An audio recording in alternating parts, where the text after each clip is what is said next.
ಆರೋಹಿ ಒಂದು ತುಂಬು ಕುಟುಂಬದಲ್ಲಿ ಹುಟ್ಟಿದರೂ ಕುಟುಂಬದ ಪ್ರೀತಿಯಿಂದ ವಂಚಿತಳಾಗಿ ತಾತನ ಆರೈಕೆಯಲ್ಲಿ ಬೆಳೆದ ಮುದ್ದುಗೊಂಬೆ. ತಾತ ರಾಮಾನಂದರ ಮುದ್ದಿನ ಮೊಮ್ಮಗಳು.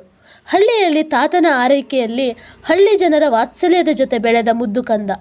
ಹುಟ್ಟುತ್ತಾನೆ ತಾಯಿಯನ್ನು ಕಳೆದುಕೊಂಡ ನತದೃಷ್ಟೆ.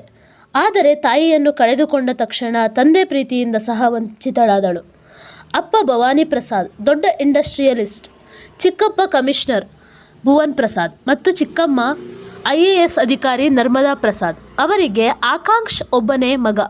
ದೊಡ್ಡಪ್ಪ ಪೊಲಿಟಿಷಿಯನ್ ಭರತ್ ಪ್ರಸಾದ್ ಮತ್ತು ದೊಡ್ಡಮ್ಮ ಗೃಹಿಣಿ ಪಂಕಜ. ಅವರಿಗೆ ಇಬ್ಬರು ಮಕ್ಕಳು, ಆಕರ್ಷ್ ಮತ್ತು ಮಗಳು ಅಕ್ಷತಾ. ಇವರೆಲ್ಲ ಸಿಟಿಯಲ್ಲಿ ಇದ್ದಿದ್ದು. ಆದರೆ ಇಷ್ಟು ದೊಡ್ಡ ಕುಟುಂಬ ಇದ್ದರೂ ಆರೋಹಿ ಹಳ್ಳಿಯಲ್ಲಿ ತಾತನ ಮುದ್ದಿನ ಮೊಮ್ಮಗಳಾಗಿ ಬೆಳೆದಳು. ವರ್ಷಕ್ಕೊಮ್ಮೆ ಅಥವಾ 2 ವರ್ಷಕ್ಕೊಮ್ಮೆ ಆರೋಹಿ ತನ್ನ ಕುಟುಂಬ ನೋಡ್ತಿದ್ಲು. ಅದು ಸಹ ಅವಳಿದ್ದ ಹಳ್ಳಿ ಜಾತ್ರೆ ಆದಾಗ ಒಮ್ಮೆ. ಅದು ಸಹ ಎಲ್ಲರೂ ಹಳ್ಳಿಗೆ ಬರ್ತಿದ್ರು. ಆದರೆ ಭವಾನಿ ಪ್ರಸಾದ್ ಬರ್ತಿರಲಿಲ್ಲ. ಅವಳು ತನ್ನ ತಂದೆಯನ್ನು ಫೋಟೋದಲ್ಲಿ ಬಿಟ್ಟರೆ ಎದುರಿಗೆ ನೋಡಿರೋದು ಒಮ್ಮೆ ಮಾತ್ರ. ಇವಳು ತನ್ನ ಸಿಟಿ ಮನೆ ಸಹ ನೋಡೇ ಇಲ್ಲ. ಭವಾನಿ ಪ್ರಸಾದ್ಗೆ ಮಗಳ ಬಗ್ಗೆ ಯಾವ ಪ್ರೀತಿಯೂ ಇರಲಿಲ್ಲ. ವರ್ಷಕ್ಕೊಮ್ಮೆ ಇವಳ ಜನ್ಮದಿನಕ್ಕೆ ಉಡುಗೊರೆ ಕಳಿಸ್ತಿದ್ರು ಅಷ್ಟೆ. ಆರೋಹಿ ಸಹ ಇದಕ್ಕೆ ಹೊಂದಿಕೊಂಡು ತಾತನ ಜೊತೆ ನೆಮ್ಮದಿಯಾಗಿದ್ದಳು. ತಂದೆಯ ತಿರಸ್ಕಾರವನ್ನೇ ಅಮೃತದಂತೆ ಸ್ವೀಕರಿಸಿ ಒಂದಲ್ಲ ಒಂದು ದಿನ ತಂದೆ ಪ್ರೀತಿ ಸಿಗುತ್ತೆ ಅಂತ ಕಾಯುತ್ತಾ ಜೀವಿಸುತ್ತಿದ್ದಳು. ಆದರೆ ಅವಳ ತಂದೆ ಎಂದೂ ಇವಳಿಗೆ ಹತ್ತಿರವಾಗಲೇ ಇಲ್ಲ. ಹೀಗೆ ಸಾಗುತ್ತಿರುವಾಗ ಒಂದು ದಿನ ಯಾವುದೋ ಫೋನ್ ಕರೆ ಬಂತು. ಅಂದು ಈ ಮುದ್ದು ಆರೋಹಿ ಜನ್ಮದಿನ ಆಗಿತ್ತು. ಫೋನ್ ರಿಸೀವ್ ಮಾಡಿ ಮಾತನಾಡಿದಾಗಲೇ ತಿಳಿದಿದ್ದು ಅದು ಅವಳ ತಂದೆ ಫೋನ್ ಮಾಡಿರೋದು ಅಂತ. ಆರೋಹಿ ಸಂತೋಷಕ್ಕೆ ಪಾರವೇ ಇಲ್ಲ. ಹಲೋ ಅಪ್ಪ, ಹೇಗಿದ್ದೀರಾ? ನೀವೇ ಫೋನ್ ಮಾಡಿದ್ದೀರಾ? ನನಗೆ ಎಷ್ಟು ಸಂತೋಷ ಆಗ್ತಿದೆ ಅಂತ ಹೇಳೋಕೆ ಆಗ್ತಾ ಇಲ್ಲ. ಏನು ಮಾತಾಡಬೇಕು ಅಂತ ಗೊತ್ತಾಗ್ತಿಲ್ಲ. ಅಪ್ಪ, ಏನಾದರೂ ಮಾತಾಡಿ, ನಾನು ನಿಮ್ಮ ಧ್ವನಿ ಕೇಳಬೇಕು. ಪ್ಲೀಸ್ ಮಾತಾಡಿ ಅಪ್ಪ. ಆ ಕಡೆಯಿಂದ ಭವಾನಿ ಪ್ರಸಾದ್, ಇವತ್ತೇ ಹಳ್ಳಿಯಿಂದ ಹೊರಟು ಬಾ. ಆರೋಹಿ, ಅಪ್ಪ ಏನು ಹೇಳ್ತಿದ್ದೀರಾ? ನಾನು ಬೆಂಗಳೂರಿಗೆ. ಹಾಂ, ಬೇಗ ಹೊರಟು ಬಾ. ಅವಳ ಸಂತೋಷಕ್ಕೆ ಪಾರವೇ ಇಲ್ಲ. ಸರಿ ಅಪ್ಪ, ಈಗಲೇ ಹೊರಟು ಬರ್ತೀನಿ. ಫೋನ್ ಕಟ್ ಆಯಿತು. ತಾತ ತಾತ ತಾತ ಏನಾಯಿತು? ಯಾಕವ್ವ ಇಷ್ಟು ಸಂತೋಷ? ತಾತ ಬೇಗ ತಯಾರಾಗು, ಹೋಗಬೇಕು. ಎಲ್ಲಿಗವ್ವ? ಅಪ್ಪ ಫೋನ್ ಮಾಡಿದ್ರು, ಈಗಲೇ ಸಿಟಿಗೆ ಬರೋಕೆ ಹೇಳಿದ್ದಾರೆ. ಯಾಕಂತೆ? ಗೊತ್ತಿಲ್ಲ ತಾತ, ಬರೋಕೆ ಹೇಳಿದ್ದಾರೆ. ಬನ್ನಿ ಹೋಗೋಣ. ಯಾಕೀಗ ನೆನಪಾದ್ಲ ಮಗಳು? ತಾತ ಅದೆಲ್ಲ ಈಗ ಬೇಡ. ಅಪ್ಪ ಬರೋಕೆ ಹೇಳಿದ್ದಾರೆ ಅಷ್ಟೇ ಸಾಕು. ಬಾ ತಾತ ಹೋಗೋಣ. ಇಲ್ಲ, ನಾನು ಬರೋಲ್ಲ, ನೀನು ಹೋಗಬೇಡ. ತಾತ ಯಾಕೆ ಹಾಗೆ ಹೇಳ್ತಿದ್ದೀರಾ? ತಾತ, ಇಷ್ಟು ವರ್ಷ ನಾನು ಕಾಯ್ತಾ ಇದ್ದ ಸಮಯ ಈಗ ಬಂದಿದೆ. ಪ್ಲೀಸ್ ತಾತ, ಈ ಸಲ ತಡಿಬೇಡಿ. ನನಗೆ ಅಪ್ಪ ಬೇಕು. ಪುಟ್ಟವ್ವ, ಅದು ತಾತ, ಅದು ಇದು ಏನೂ ಬೇಡ. ಪ್ಲೀಸ್ ತಾತ, ನಾನು ಅಪ್ಪನ ಹತ್ರ ಹೋಗಬೇಕು. ಪ್ಲೀಸ್ ಕರ್ಕೊಂಡು ಹೋಗಿ. ಪ್ಲೀಸ್ ತಾತ, ಚಿಕ್ಕ ವಯಸ್ಸಿಂದ ನಿಮ್ಮ ಹತ್ರ ಏನೂ ಕೇಳಿಲ್ಲ. ಇದು ಒಂದು ನಡೆಸಿಕೊಡಿ. ಅಪ್ಪ ಕೆಟ್ಟೋರಲ್ಲ. ಅಪ್ಪನಿಗೆ ನನ್ನ ಬಗ್ಗೆ ಪ್ರೀತಿ ಇದೆ. ಅವರು ತೋರಿಸಲ್ಲ ಅಷ್ಟೆ. ಪುಟ್ಟವ್ವ, ನಿಮ್ಮ ಅಪ್ಪನಿಗೆ ನಿನ್ನ ಬಗ್ಗೆ ಯಾವ ಪ್ರೀತಿ ಇಲ್ಲ. ಇದ್ದಿದ್ರೆ ಈ ಥರ ಇಷ್ಟು ವರ್ಷ ನಿನ್ನನ್ನು ದೂರ ಮಾಡ್ತಿರಲಿಲ್ಲ. ತಾತ, ನಿಮಗೂ ಗೊತ್ತು ಅಪ್ಪ ನನ್ನ ಯಾಕೆ ದೂರ ಮಾಡಿದ್ದಾರೆ ಅಂತ. ಆದರೂ ಮತ್ತದೇ ಮಾತಾಡ್ತಿದ್ದೀರಾ. ಅಪ್ಪ ತಾವಾಗೆ ಕರಿತಿದ್ದಾರೆ. ಪ್ಲೀಸ್ ತಾತ, ಹೋಗೋಣ. ತಾತ, ಪ್ಲೀಸ್ ಹೋಗೋಣ ತಾತ. ಸರಿ, ನೀನು ಹೋಗಿ ಬಾ. ತಾತ, ನೀವು ಬಂದರೆ ಮಾತ್ರ ನಾನು ಹೋಗೋದು, ಇಲ್ಲ ಅಂದರೆ ನಾನು ಹೋಗಲ್ಲ. ಪುಟ್ಟವ್ವ, ನಿನಗೆ ಗೊತ್ತು ನಿನ್ನ ಅಪ್ಪನಿಗೂ ನನಗೂ ಆಗಲ್ಲ ಅಂತ. ತಾತ, ನನಗೋಸ್ಕರ ಬನ್ನಿ ಪ್ಲೀಸ್. ಸರಿ ಆಯಿತು, ಬರ್ತೀನಿ ನಿನಗೋಸ್ಕರ. ಥ್ಯಾಂಕ್ ಯು ತಾತ, ಲವ್ ಯು ಸೋ ಮಚ್. ಬೇಗ ರೆಡಿಯಾಗಿ. ನಾನು ಹೋಗಿ ಲಕ್ಷ್ಮಿ ಹತ್ರ ಗಿಣ್ಣದ ಹಾಲು ಇಸ್ಕೊಂಡು ಬರ್ತೀನಿ. ಅವರ ಹಸು ಕರು ಹಾಕಿದೆ. ದೊಡ್ಡಮ್ಮ ಹೇಳ್ತಿದ್ರು ಅಪ್ಪಂಗೆ ಗಿಣ್ಣು ಅಂದರೆ ಇಷ್ಟ ಅಂತೆ. ಅದು ಆಗ. ಆದರೆ ತಾತ, ಏನೋ ಹೇಳಿದ್ರಿ? ಏನೂ ಇಲ್ಲ. ನೀನು ಹೋಗಿ ಗಿಣ್ಣದ ಹಾಲು ಇಸ್ಕೊಂಡು ಬಾ. ನಾನು ಹೋಗೋದಕ್ಕೆ ತಯಾರಿ ಮಾಡ್ತೀನಿ. ಆರೋಹಿ, ಸರಿ ತಾತ. ಆರೋಹಿ ಗಿಣ್ಣದ ಹಾಲು ತಗೊಂಡು ಬಂದಳು. ನಂತರ ಹೊಸ ಲಂಗ ದಾವಣಿ ಹಾಕಿಕೊಂಡು ತಯಾರಾದಳು. ತುಂಬ ಖುಷಿಯಿಂದ ತಯಾರಾಗಿ ಅಪ್ಪ ಕಳಿಸಿದ ಕಾರಲ್ಲಿ ಜುಮ್ ಅಂತ ಊರಿಗೆಲ್ಲ ಸುದ್ದಿ ಹೇಳುತ್ತಾ ಹೊರಟಳು. ಕಣ್ಣಲ್ಲಿ ಸಾವಿರ ಕನಸುಗಳು. ಅಪ್ಪನನ್ನು ನೋಡೋ ಹಂಬಲ, ಅತಿಯಾದ ಖುಷಿ, ಸಂತೋಷ. ಕಾರ್ ನೇರ ಬಂದು ಬೆಂಗಳೂರಿನ ಮನೆ ಮುಂದೆ ಬಂದು ನಿಂತಿತು. ಅವಳ ತಂದೆ ಮನೆ ಇಷ್ಟು ದೊಡ್ಡ ಮನೆ, ಅರಮನೆ ಥರ ಇರಬಹುದು ಎಂಬ ಕಲ್ಪನೆಯೂ ಇರಲಿಲ್ಲ. ಸಂತೋಷದಿಂದ ಮನೆ ಬಾಗಿಲಿಗೆ ಬಂದು ನಿಂತಳು. ದೊಡ್ಡಮ್ಮ ಮತ್ತು ಚಿಕ್ಕಮ್ಮ ಇಬ್ಬರೂ ಸೇರಿ ಈ ಮನೆ ಮಗಳಿಗೆ ದೃಷ್ಟಿ ತೆಗೆದು ಆರತಿ ಬೆಳಗಿ ಮನೆ ಒಳಗೆ ಬರಮಾಡಿಕೊಂಡರು. ಆರೋಹಿ ಸಂತೋಷಕ್ಕೆ ಪಾರವೇ ಇಲ್ಲ. ಅಪ್ಪನನ್ನು ನೋಡುವ ಸಲುವಾಗಿ ಒಳಗೆ ಓಡಿ ಬಂದಳು. ಆಕರ್ಷ್ ರೋಹಿ ಹೇಗಿದೀಯಾ? ಆಕಾಂಕ್ಷ್ ಅಕ್ಕ ವಾಟ್ ಅ ಸರ್ಪ್ರೈಸ್. ಇವರ ಮಾತಿಗೆ ಕಿವಿ ಕೊಡದೆ ಮೇಲೆ ಓಡಿದಳು. ಆಕರ್ಷ್ ರೋಹಿ ಎಲ್ಲಿ ಹೋಗ್ತಿದೀಯಾ? ಭುವನ್ ಪ್ರಸಾದ್ ಅವಳನ್ನು ತಡಿಬೇಡಿ. ಅವಳಿಗೆ ಇಷ್ಟು ದಿನ ಸಿಗದೇ ಇದ್ದ ಪ್ರೀತಿ ಈಗ ಸಿಕ್ಕಿದೆ. ನರ್ಮದಾ ಪ್ರಸಾದ್ ಭಾವನ ರೂಮ್ ಮೇಲೆ ಇದೆ, 2ನೇ ರೂಮ್. ಆರೋಹಿ ನೇರ ತಂದೆ ರೂಮ್ಗೆ ಹೋದಳು.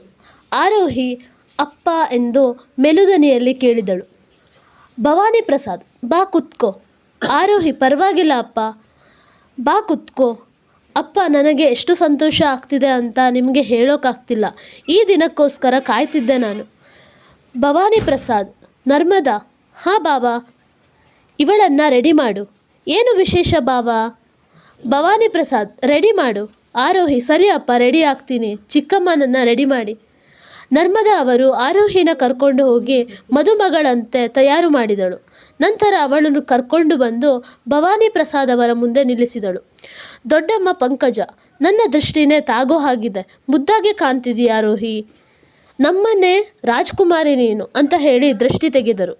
ಆರೋಹಿ ದೊಡ್ಡಮ್ಮ ಆಶೀರ್ವಾದ ಮಾಡಿ. ಪಂಕಜ ಇಷ್ಟಾರ್ಥ ಸಿದ್ಧಿರಸ್ತು. ಹಾಂ ಭವಾನಿ, ಏನು ವಿಶೇಷ? ಆರೋಹಿನ ನೀನೇ ಕರೆಸಿದೀಯಾ?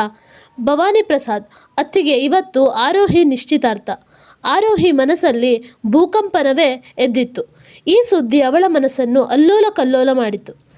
ಭರತ್ ಪ್ರಸಾದ್ ಅವರ ದೊಡ್ಡಪ್ಪ, ಭವಾನಿ ಯಾರ ಜೊತೆ? ಭವಾನಿ ಪ್ರಸಾದ್ ಅಣ್ಣ, ಅದು ಬಲ್ಲಾಳ ಕುಟುಂಬದ ಸೌರವ ಬಲ್ಲಾಳ ಜೊತೆ. ಆರೋಹಿ ಜಗತ್ತು ಮುಳುಗಿ ಹೋದಂತಾಯಿತು. ಏನು ನಡೀತಿದೆ ಅನ್ನೋದೇ ತಿಳಿಯದ ಸ್ಥಿತಿ. ರಮಾನಂದ್ ತಾತ, ಭವಾನಿ ಯಾರನ್ನ ಕೇಳಿ ಈ ಸಂಬಂಧ ನೋಡಿದೀಯಾ? ಭವಾನಿ ಏನಿದೆಲ್ಲ? ನೀನು ಆರೋಹಿ ಬಗ್ಗೆ ಏನೇ ನಿರ್ಧಾರ ತಗೋಬೇಕಾದ್ರೂ ಮಾವನವರನ್ನು ಕೇಳಬೇಕು ತಾನೆ. ಆಫ್ಟರ್ ಆಲ್ ಅವರೇ ಆರೋಹಿಗೆ ಎಲ್ಲ. ಭುವನ್ ಪ್ರಸಾದ್ರವರು, ಅಣ್ಣ ಇದೇನು ಶಾಕ್ ಕೊಡ್ತಿದ್ದೀರಾ? ಇದೆಲ್ಲ ಏನು ಏಕಾಏಕಿ ನಿಶ್ಚಿತಾರ್ಥ ಅಂತ ಹೇಳ್ತಿದ್ದೀರಾ? ಭವಾನಿ ಪ್ರಸಾದ್, ಅವಳಿಗೆ ಮದುವೆ ವಯಸ್ಸು ಬಂದಿದೆ. ಅವಳು ನನ್ನ ಮಗಳು. ಅವಳ ಬಗ್ಗೆ ನಿರ್ಧಾರ ತಗೊಳ್ಳೋ ಹಕ್ಕು ನನಗಿದೆ. ತಾತ, ಹಾಂ, ಅವಳು ನಿನ್ನ ಮಗಳು. ಇಷ್ಟು ದಿನ ಇಲ್ಲದೆ ಈಗ ನೆನಪಾಯ್ತಾ? ಇಷ್ಟು ದಿನ ಮಗಳು ಅನ್ನೋ ಅಕ್ಕರೆ ಎಲ್ಲಿ ಹೋಗಿತ್ತು? ತಾಯಿನ ಕಳ್ಕೊಂಡು ಅಳ್ತಿದ್ದಾಗ ಈ ಮಗಳು ಅನ್ನೋ ಮಮಕಾರ ಎಲ್ಲಿ ಹೋಗಿತ್ತು? ಹಸುಗೂಸು ಅಂತಾನು ನೋಡದೆ ನನ್ನ ಹತ್ರ ಆ ಮಗುನ ಬಿಟ್ಟು ಹೋದಾಗ ಈ ಪ್ರೀತಿ ಎಲ್ಲಿ ಹೋಗಿತ್ತು? ಭವಾನಿ ಪ್ರಸಾದ್, ಮಾವ ಅದು ಏನೇ ಇರಲಿ, ಈ ಮದುವೆ ಆಗಬೇಕು. ತಾತ, ಅವಳು ನನ್ನ ಮೊಮ್ಮಗಳು. ಅವಳನ್ನು ಈ ಹೆಗಲ ಮೇಲೆ ಇಟ್ಕೊಂಡು ಬೆಳೆಸಿರೋದು ನಾನು. ಅವಳಿಗೆ ಏನು ಒಳ್ಳೆಯದು ಏನು ಕೆಟ್ಟದ್ದು ಅಂತ ನನಗೆ ಗೊತ್ತು. ಈ ಮದುವೆಗೆ ನಾನು ಒಪ್ಪಲ್ಲ. ಆರೋಹಿ, ನನಗೆ ಈ ಮದುವೆಗೆ ಒಪ್ಪಿಗೆ ಇದೆ ಎಂದು ಹೇಳಿದಳು. ತಾತ, ಆರೋಹಿ ಏನು ಹೇಳ್ತಿದೀಯಾ ನೀನು? ಆರೋಹಿ, ತಾತ, ಅಪ್ಪ ನಮಗೆ ಈ ಮದುವೆ ಒಪ್ಪಿಗೆ ಇದೆ ತಾನೆ? ಹಾಗಾದರೆ ನನಗೂ ಒಪ್ಪಿಗೆ. ಬಲ್ಲಾಳ ಕುಟುಂಬದವರು ಬಂದರು. ನಿಶ್ಚಿತಾರ್ಥ ನಡೆದೇ ಹೋಯಿತು. ಮನೆಯವರು ಆರೋಹಿ ಹತ್ರ ಮಾತಾಡಲು ಬಂದರು.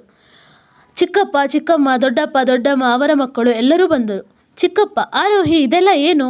ನಿನಗೆ ಈ ಮದುವೆ ಇಷ್ಟ ಇಲ್ಲ ಅಂದರೆ ಒತ್ತಾಯಪೂರ್ವಕವಾಗಿ ಈ ಮದುವೆ ಆಗಬೇಡ ಮಗಳೇ. ಚಿಕ್ಕಮ್ಮ, ಆರೋಹಿ ಪುಟ್ಟ, ಇದು ನಿನ್ನ ಜೀವನದ ಪ್ರಶ್ನೆ. ಭಾವನವರು ಬೇಜಾರಾಗ್ತಾರೆ ಅಂತ ನೀನು ಈ ಮದುವೆಗೆ ಒಪ್ಕೊಂಡಿದೀಯಾ ಅನ್ನೋ ಸತ್ಯ ನಮಗೆಲ್ಲ ಗೊತ್ತು. ಪ್ಲೀಸ್ ಪುಟ್ಟ, ಯೋಚನೆ ಮಾಡು. ದೊಡ್ಡಮ್ಮ, ಹೌದು ಆರೋಹಿ, ನೀನು ಈಗ ಈ ಮದುವೆ ಬೇಡ ಅಂತ ಹೇಳಿದರೆ ನಿನ್ನ ತಂದೆಗೆ ಸ್ವಲ್ಪ ಕೋಪ ಬರಬಹುದು. ಸ್ವಲ್ಪ ಅಲ್ಲ, ತುಂಬ ಕೋಪ ಬರಬಹುದು. ಆದರೆ ಕೆಲವು ದಿನಗಳಲ್ಲಿ ಆ ಕೋಪ ಹೊರಟು ಹೋಗುತ್ತೆ. ಆದರೆ ನೀನು ಇಷ್ಟ ಇಲ್ಲದೆ ಈ ಮದುವೆ ಆದರೆ ನಿನ್ನ ಜೀವನ ಪರ್ಯಂತ ದುಃಖ ಪಡಬೇಕಾಗುತ್ತೆ. ದೊಡ್ಡಪ್ಪ, ಹೌದು ಮಗಳೇ, ಬೇಕಾದರೆ ನಾನು ಭವಾನಿನ ಜೊತೆ ಮಾತಾಡ್ತೀನಿ, ಅವರನ್ನು ಒಪ್ಪಿಸ್ತೀನಿ. ಆಕರ್ಷ್, ಆರೋಹಿ ಬೇಡ, ಇದು ನಿನ್ನ ಜೀವನದ ಪ್ರಶ್ನೆ. ಆಕಾಂಕ್ಷ್, ಅಕ್ಕ ಪ್ಲೀಸ್ ಒಂದು ಸಲ ಯೋಚಿಸಿ ನೋಡು. ಆರೋಹಿ, ಆಕಾಂಕ್ಷ, ಒಂದು ಪ್ರಶ್ನೆಗೆ ಉತ್ತರ ಕೊಡ್ತೀಯಾ?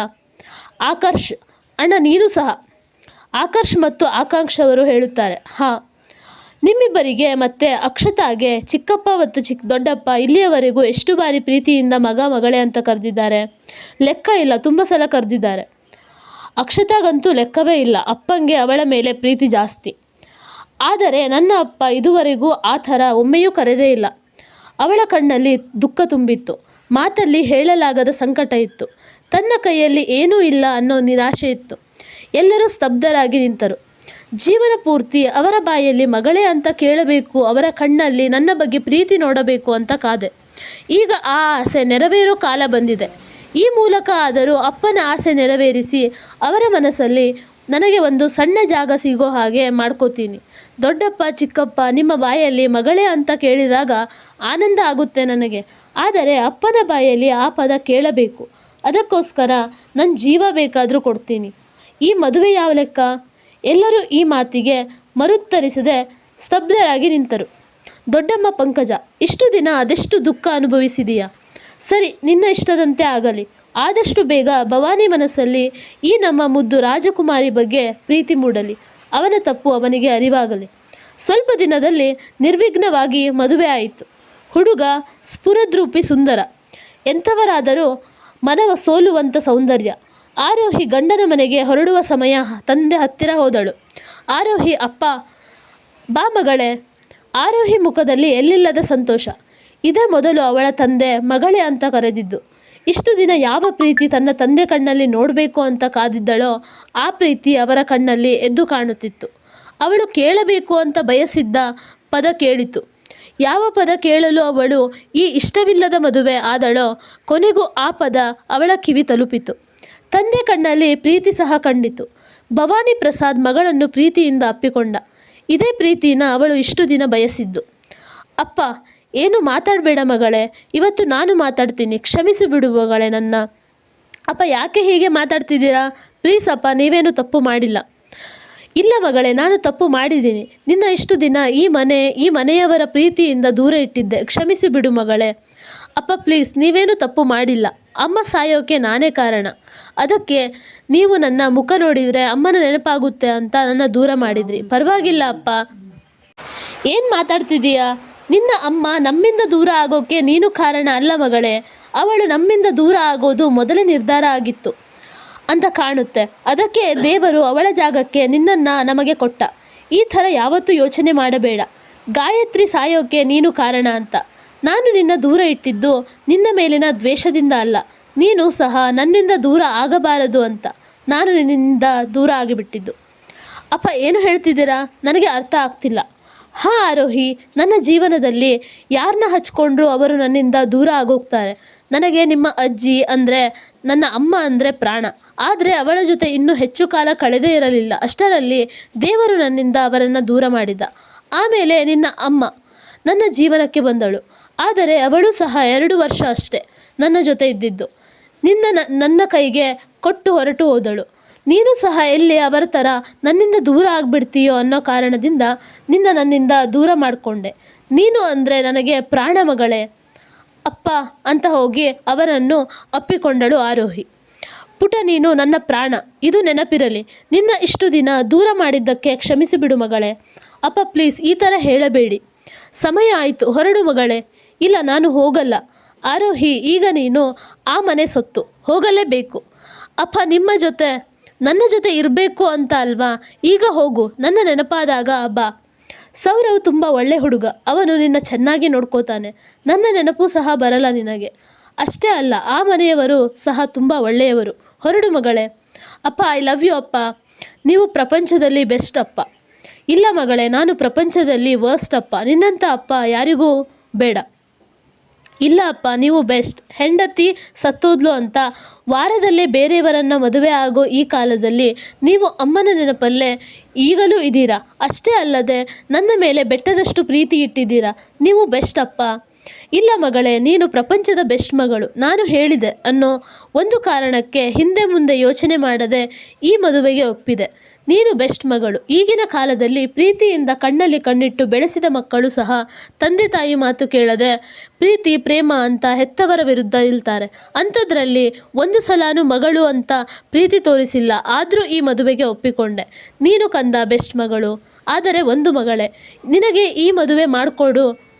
ತಪ್ಪು ಮಾಡಿದೆ ಅನ್ನೋ ಪಶ್ಚಾತ್ತಾಪ ಯಾವತ್ತೂ ಆಗಲ್ಲ. ಯಾಕಂದರೆ ಸೌರವ್ ತುಂಬ ಒಳ್ಳೆ ಹುಡುಗ. ಅವನ ನೆರಳಲ್ಲಿ ನೀನು ಸುಖವಾಗಿರ್ತೀಯ, ಸಂತೋಷವಾಗಿರ್ತೀಯ. ಇದು ನಿನ್ನ ತಂದೆಯ ವಚನ. ಅಪ್ಪ, ನಿಮ್ಮ ಈ ವಚನ ಯಾವತ್ತೂ ಹುಸಿ ಆಗಲ್ಲ. ಹುಸಿ ಆಗೋಕೆ ನಾನು ಬಿಡಲ್ಲ, ಮನಸ್ಸಲ್ಲಿ ನುಡಿದಳು ಆರೋಹಿ. ಏನು ಯೋಚನೆ ಮಾಡ್ತಿದ್ದೀಯಾ ಪುಟ್ಟ? ಏನೂ ಇಲ್ಲ ಅಪ್ಪ. ನನಗೆ ನಿಮ್ಮ ಆಯ್ಕೆ ಮೇಲೆ ನಂಬಿಕೆ ಇದೆ ಅಪ್ಪ. ಅಪ್ಪ, ಒಂದು ಕೇಳಲಾ? ಹಾಂ. ಇವತ್ತು ನನಗೆ ತುಂಬ ಸಂತೋಷ ಆಗ್ತಿದೆ. ಎಷ್ಟು ಸಂತೋಷ ಆಗ್ತಿದೆ ಅಂದರೆ ಈಗಲೇ ನನ್ನ ಪ್ರಾಣ ಹೋದರೂ ನನಗೆ ಯಾವ ಬೇಸರವಿಲ್ಲ. ಪುಟ್ಟ ಹೀಗೆಲ್ಲ ಮಾತಾಡಬೇಡ ಪ್ಲೀಸ್. ಇಲ್ಲ ಅಪ್ಪ, ಇದು ಸತ್ಯ. ನನ್ನ ಜೀವನದ ಎಲ್ಲ ಸಂತೋಷ ಇವತ್ತು ನನ್ನ ಜೋಳಿಗೆಯಲ್ಲಿ ತುಂಬಿದಷ್ಟು ಸಂತೃಪ್ತಿ ಇದೆ. ನನಗೆ ಈಗಲೇ ಸಾವು ಬಂದರೂ ಸರಿಯೇ. ಇನ್ನೂ ಹೆಚ್ಚು ಸಂತೋಷ ನಿನ್ನ ಜೋಳಿಗೆಯಲ್ಲಿ ತುಂಬಲಿ. ನೀನು ಇನ್ನೂ ಹೆಚ್ಚಿನ ಸಂತೋಷದ ಹಕ್ಕುದಾರಳಾಗಿದ್ದೀಯ. ನಿನ್ನ ಜೀವನದಲ್ಲಿ ಇನ್ನು ಮುಂದೆ ಬರೀ ಸಂತೋಷವೇ ತುಂಬಿರಲಿ ಎಂದು ಹಾರೈಸಿದನು ಭವಾನಿ ಪ್ರಸಾದ್. ಮತ್ತೊಮ್ಮೆ ತಂದೆಯನ್ನು ಅಪ್ಪಿಕೊಂಡು ವಿದಾಯ ಹೇಳಿದಳು ಆರೋಹಿ.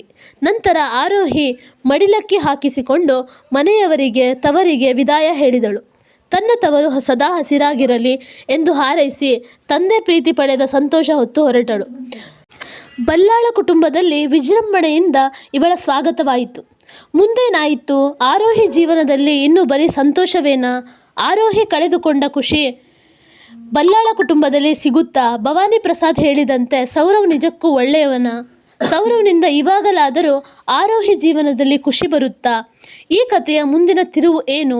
ತಾತ ಏನು ಹೇಳಲು ಬಂದಾಗ ಆರೋಹಿ ಹೇಳಿದಂತೆ ತಡೆದಿದ್ದು ಏಕೆ? ಕಾದು ನೋಡಬೇಕು. ಹಾಗಾದರೆ ಇದನ್ನೆಲ್ಲ ತಿಳಿಯೋಣ ಮುಂದಿನ ಭಾಗದಲ್ಲಿ. ಅಲ್ಲಿಯವರೆಗೂ ಕಾಯ್ತಾ ಇರಿ. ಕತೆ ಇಷ್ಟ ಆದರೆ ಲೈಕ್ ಮಾಡಿ, ಶೇರ್ ಮಾಡಿ, ಸಬ್ಸ್ಕ್ರೈಬ್ ಮಾಡಿ. Thank you.